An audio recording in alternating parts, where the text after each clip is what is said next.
Renault Megane, and a legend that tells you RS. Renault Sport, that's what it stands for. There have been a few generations of the RSs in the past, and there are avid collectors and avid fans of RSs, and they get very excited when a new generation comes along. Another very clear indication that this is an RS model is these three triangular lights over here down at the bottom. Certainly shows something special. Available in South Africa in only two colors, tango orange like this one, and a bright yellow shade as well. Those are the two options. This is not a car for the shy type, that's for sure. You've got these beautiful big 19-inch mag wheels over here, the Renault Sport legend over there, and then an interesting little badge over there that says 4Control, which means you do have some rear wheel steer as well, because remember that the 205 kilowatts, 390 newton meters of torque are all pumped through the front wheels only on this car. So you've got the 4Control system. You can see the aggressive looking body kit over here, the skirts on the side, etc., through to a very large spoiler above the rear hatch. And talking of the rear hatch, you open up the boot, of course, and you've got a standard boot size of about 220 liters. You can drop the rear seats 2/3, 1/3, and you get to about 900 liters of space if you want two seats. And no spare wheel at all, but you have got the compressor and pump kit at the back over here. So if you do have a puncture, that's how you have to treat it. You just don't want to have one. It's easier, I think. And of course, the RS badge at the back over there, down to that massive triangular trapezoidal central exhaust, and of course the diffuser at the back over there as well, just showing you the intent and how mean this car can be when you want it to be. And I can tell you one thing, it can get pretty mean when you start playing with that multi-mode transmission.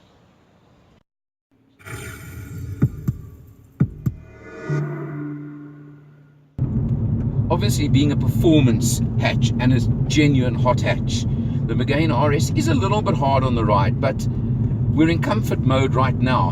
And quite honestly, relative to the previous generation, let me tell you, this is pretty comfortable and suitable for everyday driving, as opposed to the previous generation, which was criticized for being too hard. But you want the performance, you want the handling, you've got to live with a slightly harder ride sometimes. It does make a very big difference, and well, I think it's not that bad, quite honestly. And if I was going to get the car like this, I would be quite happy to live with that compromise. That's from my point of view, because obviously the power, the performance, the handling, the everything you get out of this Megane RS is what makes the car as special as it is. But one of the really special features you do get on this car, and I've got to show you this. Look what happens if I press Sport. Everything changes, and listen to the exhaust note even.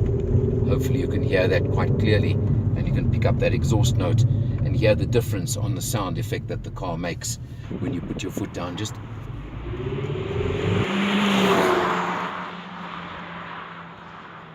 and that is what makes this an RS, quite honestly.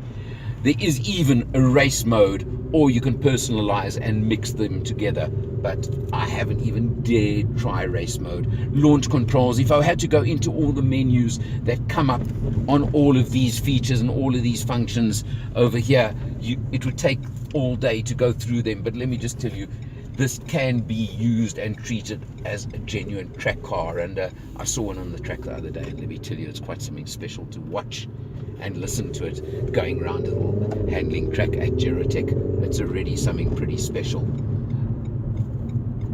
Whether you want to live with a car like this every day, well, I don't know. That's a choice only you can make. The 7-speed EDC automatic gearbox, sorry, I correct, 6-speed EDC automatic gearbox with, look at these beautiful curved pedals over here that really make life nice and easy if you are in traffic. And in comfort mode in traffic, it's pretty livable in my book.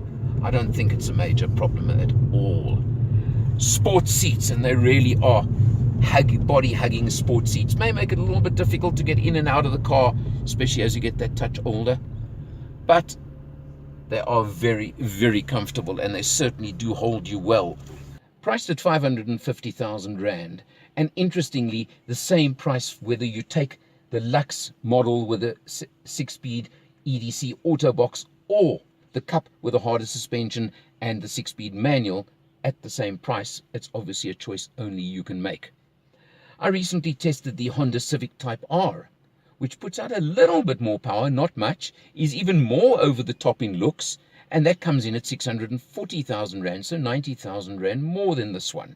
But that's manual only. You, of course, get a car like the Focus RS, manual only as well. That puts out even more power at 258 kilowatts. And you see that that's manual only, and that comes in at about 730,000 Rand these days. So there are choices in this category, that's what I'm telling you. You're a Renault Sport fan, you're going to love this one. If you're looking for a genuine hot hatch, it's definitely a contender.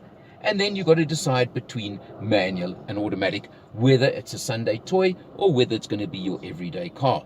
I'm really throwing lots of things at you, aren't I? If you are the kind of person that certainly wants a car that screams, look at me, that delivers on performance, that delivers on handling, and delivers on all those sort of features, put this one on your shortlist, take it for a drive, and only then can you make an educated choice. For Motor Matters, I'm Alan R, and I'll see you next time.